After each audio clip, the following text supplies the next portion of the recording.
enough for you and reach out if you need help again. Third Gill was inspired to keep giving. This is a place where I plan on laying roots for a long time. If the E are struggling, that means that I am also struggling, because we are a whole community. We're together in this fight, especially during this pandemic. Starting June 12th, he's going to offer $200 of his salary every 2 weeks, and that might not be all. I have no problem really going into a salary more and paying people more than the $200 a week if that's what needs to happen. Delhi Township Treasurer Tom Leonard has worked with Third Gill for 2 years, and he says he's always been impressed by his heart for people. This community really helps each other. He's really a reflection of people who I've seen reaching out to each other with little food libraries and pitching in when a neighbor needs help, and going above and beyond to try to protect each other. Third Gill says he was once unemployed and knows what it's like to be down on your luck. I know what the struggles are like, and I just didn't want anyone to feel like they were alone in this. Third Gill is working on creating a Google form for residents to fill out so he can keep track of who needs help. Anyone who lives in Delhi Township is welcome to reach out. For now, I'm your Holt neighborhood reporter, Yasmin Ludi, Fox 47 News. A group of local high school faculty members are getting together to hit the roads to let all their graduating seniors know they care. It's a congratulatory caravan set up to wish graduates of Sexton High School well in this new chapter of their lives.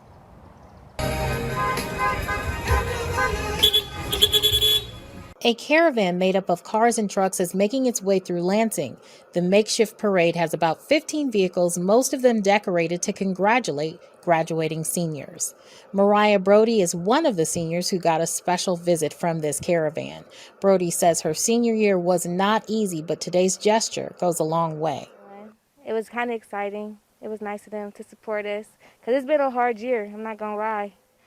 Students at Sexton have not been in classrooms but learning remotely. Not having that human contact was a challenge for some students. I wanted the social part. I miss being around the people, being around the friends and all that. So it was kind of hard not having the emotional support, support of having your friends around to help you. School principal Daniel Bogan isn't surprised to hear what Brody has to say. He says that's the main reason why this parade was put together. Every year, celebrating our seniors and them graduating. We haven't seen them all year, and we wanted to come out and give them a sign of Big Reds do big things. Bogan says the caravan was created last year because of the pandemic, but it will be a permanent event moving forward. About 40 faculty members from Sexton High School are participating in today's caravan. They plan to visit about 70 homes of graduates. Your neighborhood reporter in Lansing, Erica Murphy, Fox 47 News. It's a problem that's been facing residents that live nearby the Cascades Park lagoons. Groundwater levels are rising and they're getting fed up. But the answer may not be that simple. Coming up, I spoke with both city officials and the residents themselves to see exactly what can be done.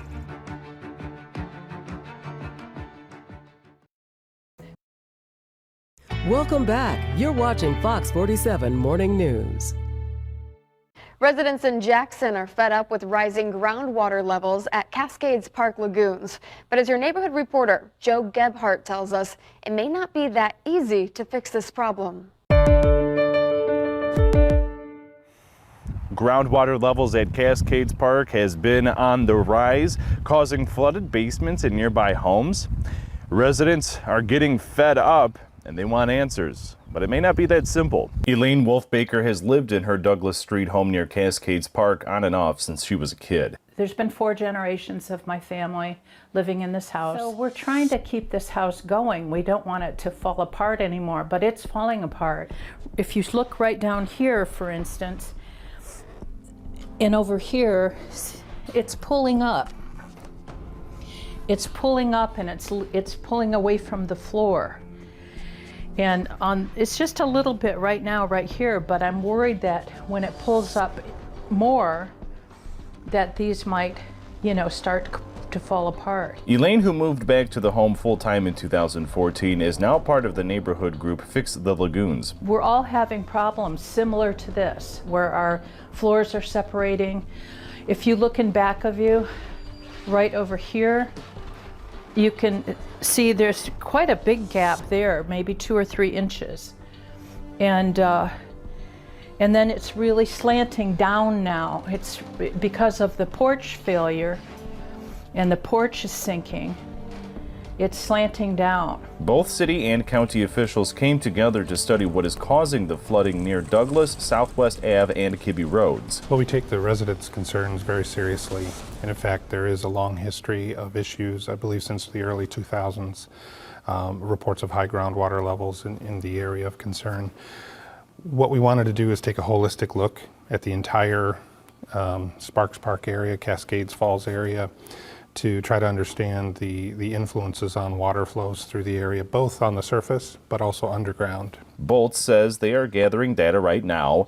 Civil engineer Amelia McElhaney is concerned to see groundwater levels still rising in the area. The problem seems to be there even when the park's fountains and splash pad weren't running. As we've been installing groundwater monitoring wells, we're noticing surprisingly high groundwater levels, even before the Cascade Falls started running this last Friday. One concern is the amount of water discharged through the park. In April, the Jackson County Parks Department received a notice of violations from the Michigan Department of Environment, Great Lakes and Energy. It was over the discharge of water associated with Cascade Falls, the splash pad, and Hobo Fountain. What we discovered through our discussions with Eagle is that we did need to actually apply for permits called NPDES permits. So we promptly got started on that and issued those permit applications immediately. One of those has been issued from Eagle for operating the Cascade Falls, and the other 2 for the splash pad and the Hobo Fountain are still under review and kind of in the public comment period. Cascades Falls discharges 500 to 1,000 gallons of water per day. The splash pad discharges 135,000 gallons of water per day, while the Hobo Fountain discharges 720,000 gallons of water per day. County officials say it's a more complex issue than water discharge, and that the park's water features may not be the primary cause. It may be a regional problem instead of a hyper-local one. We want to have a high confidence that they are in fact the causes for some of the issues. Elaine, who spoke on behalf of her neighbors, says they don't have a problem with Cascades Park, but something needs to be done. What they're saying is they have to flood us again because they can't look at the monitoring wells unless they flood us. The last thing we want to do is intentionally flood the residents. Bolt hopes to get more information on these issues by July and asks patience from the community, saying both sides want to get to the bottom of these issues. Your Jackson neighborhood reporter, Joe Gebhardt, Fox 47 News. Fox 47 Morning News will be right back.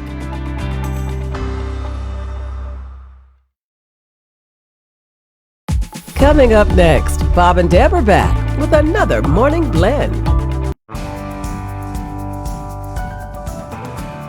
This morning on The Blend, we have Justin Walworth with us, who is the Chief Human Resources Officer with Peckham.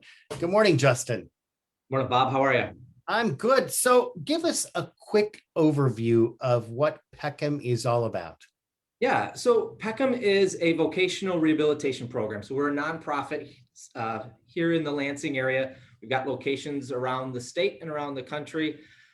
We primarily work with folks with disabilities or other barriers to employment. And so our goal is to help them overcome those barriers through employment. So that's really where our focus is at. So we've got around 2,500 team members. Those are the folks that we serve, and about 500 staff that we work with.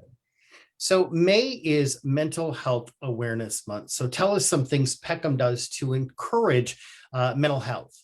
Yeah, so this is one that's really near and dear to us. You know, we have about 45% of the population that we serve have one or more mental illness that they're dealing with. And so one of the things that we really focus on is trying to minimize the stigma that is around mental illness, and just, realizing that our mental health is part of our emotional, our psychological, and then our social well-being. So we have built into our culture into our organization, this culture of accommodations for people to be successful, and thinking about mental health as one of those accommodations is one of the things that we really try to do. So whether that's through flexibility or just really trying to figure out what is the need that somebody has to be successful at work, and then we can try to meet them where they're at. So we offer a lot of training as well to try to do that. So yeah, so it sounds like mental health is really integrated into your work culture. It is. You know, psychological safety is one of the best ways to create a place where people can feel open to talk about the needs. You know, so the more authentic somebody can have in their environment, the more likely they are to actually share the needs that they have. So our core values really focus around compassion, diversity, freedom to thrive, and balance. You know, and when we can create that sort of a space, people are able to talk about their needs, and we can really work through that. Well-being is a pillar of our workplace culture. And so we've really tried to create, whether it's activities in a non-COVID environment, it's cooking classes, you know, we've got art therapy programs, you know, the creative arts. We just really try to build in exercise. So all of our Peckham locations would have fitness centers, knowing that our whole body is integrated in a lot of different ways. And so we want to make sure that we have built for our workforce a way to try to address each of those different needs.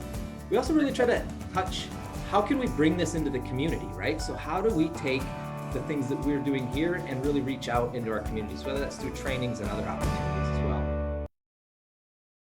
Now a check of your Fox 47 forecast.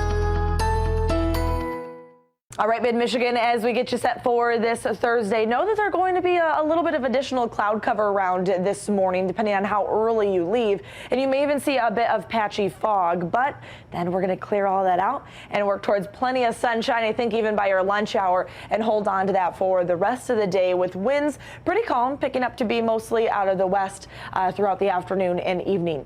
81 degrees, though, that's where we tap out for the day. This is above average, as we should be about 76 degrees for this time of year. And we're already pushing that today, and really will keep temperatures above average for the next several days as we head into the weekend. And next week, we're talking the 90s. But take a look at this. Here's a future track. Overnight, we're going to gain back some cloud cover, and hold on to cloud cover for the start of your Friday. Some of you, depending on how early you head out the door for your Friday and where you live, the more north you live, the more likely chance you'll have to see a stray shower or two. But even that chance is really, really low. You can tell there's not a whole lot here on Future Track. If you do see anything, it'll be light and quick and move on through. So it's not even truly in our forecast. It's worth a mention, though, for how minimum of a chance that stray shower is. Now, the cloud cover will continue to break away tomorrow, and we're going to push back towards plenty of sunshine by the afternoon time frame, and then hold on to that sunshine throughout the entire weekend. And of course, we're going to have it today as well. So you can't forget those sunglasses today and for the next several days. Make it a great Thursday. For now, I'm meteorologist Candace Monticelli. As the world continues to reopen, more companies are calling on their employees to return to the office. I'm Anita Vogel with more on why some folks say going back to their pre-pandemic workflow is a deal breaker. That's coming up.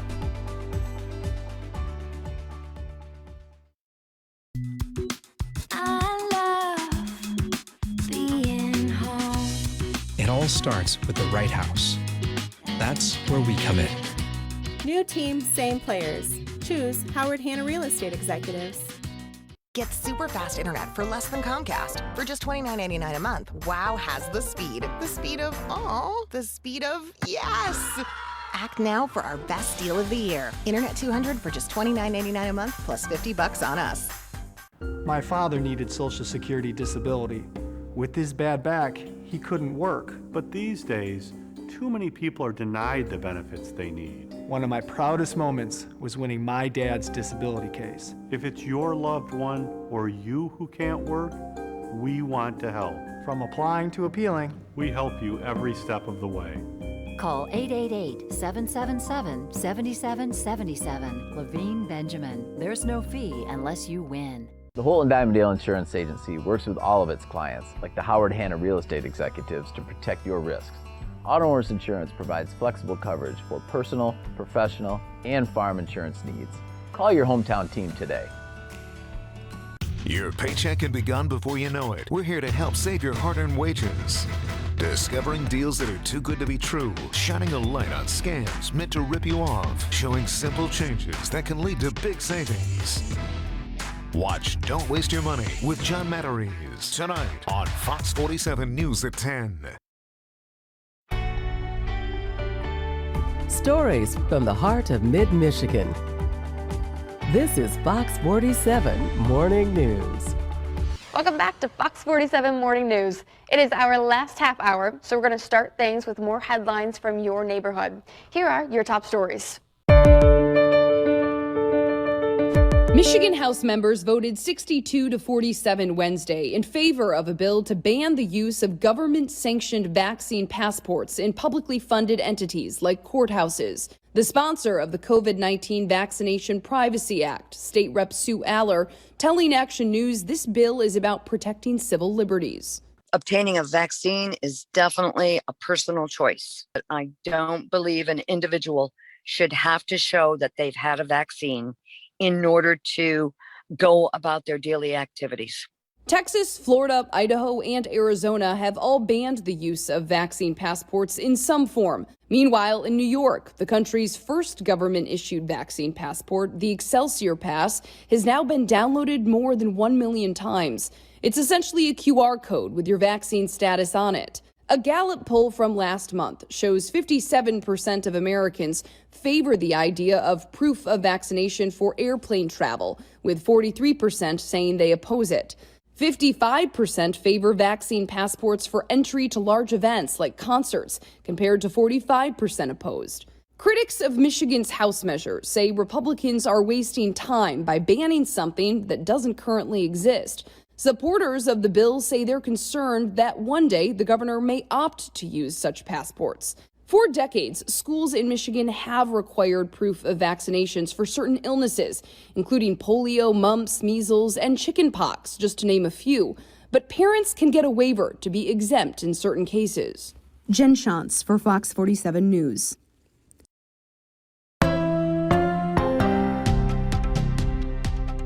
The pandemic has given many folks a taste of how they can do their jobs without being back in the office. And it seems like a growing number of Americans aren't willing to part with the perks of working from home. From saving time and money on commuting to offering a better work-life balance and more. According to a recent study from market research company Morning Consult, roughly 40% of adults say they'd consider quitting their jobs if their boss didn't allow opportunities for them to work from home. And for younger Americans like the Gen Z crowd, that number goes up to almost 50%. People have become accustomed to a whole new way of life. Some companies like Google are changing their approach, with officials announcing last month their employees can spend 3 days in the office and the other 2 working remotely. Meanwhile, Amazon is adapting its hiring policies. The mega retailer says it will no longer drug test most of its employees for marijuana. Some experts think the change will help Amazon recruit additional workers. I think this is one of those issues that must be disqualifying candidates for them, and they have open jobs they can't fill. But there's always 2 sides to every story. Some experts say full-time remote status for employees prevents collaboration and takes away from a corporation's identity. Anita Vogel, Fox News. Grand Ledge is working on plans to upgrade their wastewater treatment plant, replacing aging equipment, and preparing for future growth in the city. You have to have water, you have to have sewer. There's just no question about it. Those are essential services that we're responsible for. And the projected growth in the city of Grand Ledge tells us that we will not be able to provide sewer if we don't expand. We have to expand. In the next 10 years, the city estimates that the population of Grand Ledge, which is now just under 8,000 people, will increase by 7.8%. Willems says the plant can currently process about 1.5 million gallons of water a day, and they expect the updated plant will need to process an additional 1.4 million gallons a day. As far as residential units, we don't know. There could be industrial, there could be a car wash, there could be people that use more or less water. The majority of the plant's process equipment is from 1975. Willems says they won't receive the preliminary design and finance report until April of next year. He says construction probably won't be completed until 2025. At this time, there is no guarantee that water customers will see a rate increase, but Willems says he believes they will. We'll probably see an increase in the sewer rates, but we're going to try to make that as affordable as possible. I think the biggest thing that people need to know about sewer rates, about water and sewer rates, is that everything we take in, we spend on water and sewer. The expansion to the plant will eat into the space at Fitzgerald Park. Willems says it's estimated that they are going to need 3 of the 64 acres of recreational land at the park. Reporting in your neighborhood of Grand Ledge, Callie, Montana, Fox 47 News. The state of Michigan has revoked the license of a child care facility in Metro Detroit for some of the things workers are accused of saying to the children. The child care center was given a license in 2000 to operate and had no major violations. Alan Campbell has more on what parents should know when choosing a child care center and legislation being worked on right here in Lansing. You can't let the weight of the problem affect the way you handle kids. Laura says on May 12, 2021, an incident happened at a child care facility in Romulus involving several children, one of which who was doing virtual learning. According to Laura, while the child was on the computer, a child care staff member was heard yelling, screaming, and swearing, and it was all recorded on the child's computer. The staff member was heard saying, "It doesn't matter. Sit your blank down. Why would you sit there? Sit down, get back here, and shut the blank up." The staff member was later heard talking to 2 other children, saying, "I don't want to hear a word out of either one of you. I'm going to bust you in the mouth." An investigation was launched. Several children who stayed at the child care facility were interviewed and found the staff member and the child care licensee frequently yelled at children using profanity and degrading language, also hit the children with fly swatters and sprayed water at them as a form of discipline. State Representative Kelly Breen and 3 other representatives are currently working on legislation to help child care facilities and providers, and says her heart goes out to the children involved in this case. There are certain infractions and fines that can stay on a record, and sometimes a horrible infraction is reviewed the same way that a not so horrible infraction is. As the state starts to lift restrictions and parents look for child care facilities, there are certain things to look out for and to ensure you don't put your child in the wrong hands. A good place for parents to start is Great Start to Quality, and there you will find a lot of information there on what to look for. There's also a star rating, so you can know how many stars that a particular facility has. And if you're a parent looking for child care services in our state, it's really simple. Just go to michigan.gov/Laura and look under child care licensing. That was Alan Campbell reporting. The state found 2 violations during the inspection, one involving water. Hot water temperatures must not exceed 120 degrees at water faucets that children use. The other violation involved animals. Litter boxes, pet food, and other pet products must not be accessible to children. New changes are now in place when it comes to Michigan's unemployment system. Still to come, hear what those receiving benefits need to do to make sure that they can still keep getting them.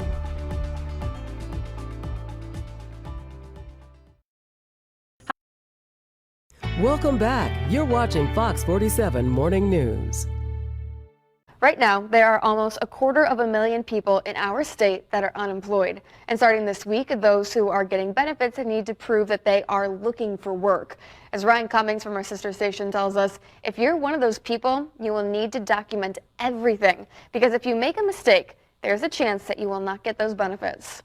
Because everything was so in flux, the work search requirement was able to be waived. Michigan's Unemployment Insurance Agency is updating its requirements. During COVID, people did not have to prove they were looking for a job to collect benefits, but that all changed starting May 30th. Because now there are, in many areas, jobs available, and so the goal now is to hopefully get people back to work who can go back to work. Starting this week, if you're claiming benefits, you must actively be searching for a job and conduct at least one work search activity a week. Then report what you did when you certify. Those will not be paid until everything's been reported to the UIA.